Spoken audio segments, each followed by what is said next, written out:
Greetings. Here we are again, the Global Take with me, Ariel Cohen. And today we are rolling into the foreign policy making by the Biden administration. President Biden and President Vladimir Putin of Russia had the phone conversation, the first one. The accounts differ. The Russian side emphasized that the conversation was focusing on arms control, the limitations on nuclear arms that both sides are going to sign for 5 years. But the US side talked about additional topics that Mr. Biden brought up, including the plight of Putin's political opponent, Alexei Navalny. We talked recently about his arrest, and earlier we talked about his poisoning. Then they talked about Ukraine and what the White House, Jen Psaki, the spokeswoman, described as the Russian aggression in Ukraine. They talked about the Russian hacking into the US government systems, an important part of the 21st century warfare between great powers, including Russia, China, US, some European countries, etc., Iran. Yeah.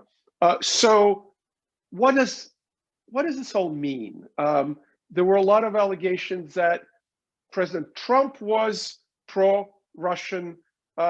I was somewhat skeptical. Yes, he did not stand up to Putin, but a lot of his policies were actually more anti-Russian than Obama's, including in Ukraine. But with Biden, I think it's going to be cut and dried. We will not take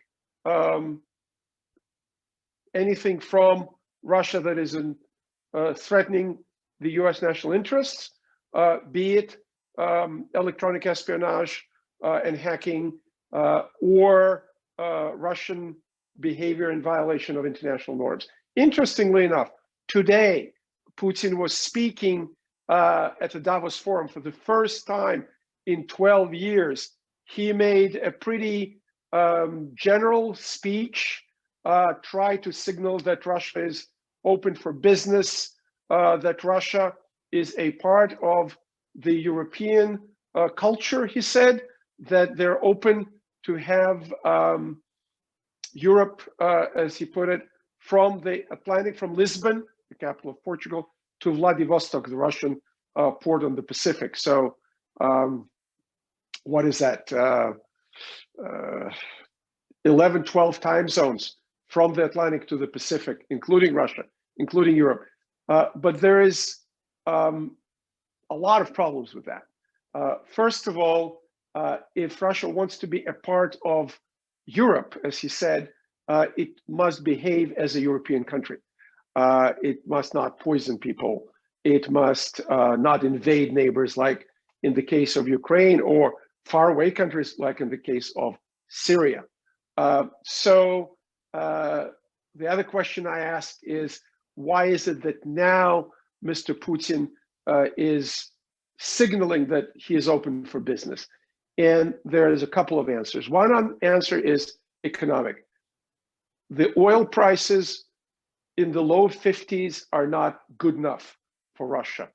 Some of the Russian energy leaders, I remember in 2008, for example, were talking about oil at $200 a barrel. Oil and natural gas together still are responsible for a lion's share of the Russian budget. So economically, things are not great. Secondly, the Western countries, many Western companies pulled out of Russia, including many in the automotive business that were manufacturing in Russia. These jobs are gone. The per capita Russian income is stalling, and people go out and demonstrate for Alexei Navalny, the Putin political opponent that I mentioned before, and Putin's crowd is not happy about that. Secondly, there's a change of guard both in Europe and in the United States. The Biden administration is here, and Angela Merkel, the leader of Germany, the chancellor, is on her way out and will be out this year. So she has a replacement who reportedly is more critical of Russia than Merkel herself. And other parties in Germany are also articulating positions that are considered by Moscow as damaging to Russia, including stopping the Nord Stream 2 gas pipeline, which would bring Russia billions and billions of dollars. So Putin wants to balance. He wants to stay in Ukraine, occupy the Crimea, not recognize in full Ukrainian sovereignty. I listen to what the Russians say internally about Ukraine, including on Russian TV, and it's basically arguing that they don't recognize Ukraine as a nation state. Whereas to the West, the message is more peaceful. Putin was directing the Davos message to what these captains of industry, the Davos crowd, want to hear, specifically that Russia is supposedly open for business. Of course, there are other issues like corruption.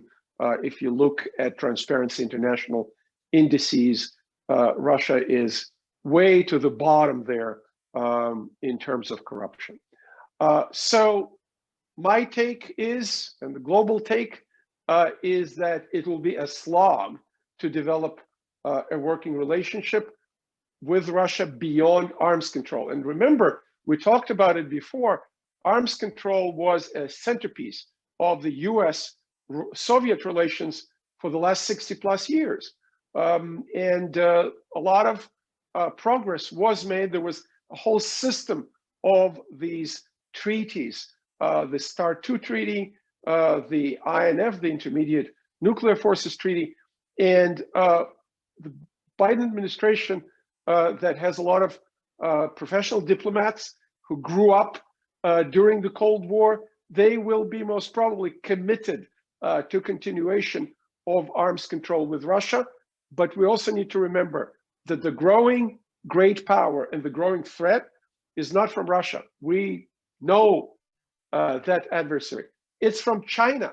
And the Chinese arsenal is extremely non-transparent. We don't know even how many nuclear bombs or warheads China has, what kind of technical capacity. They don't show us what the Russians show us, and we show to the Russians in the framework of arms control agreements.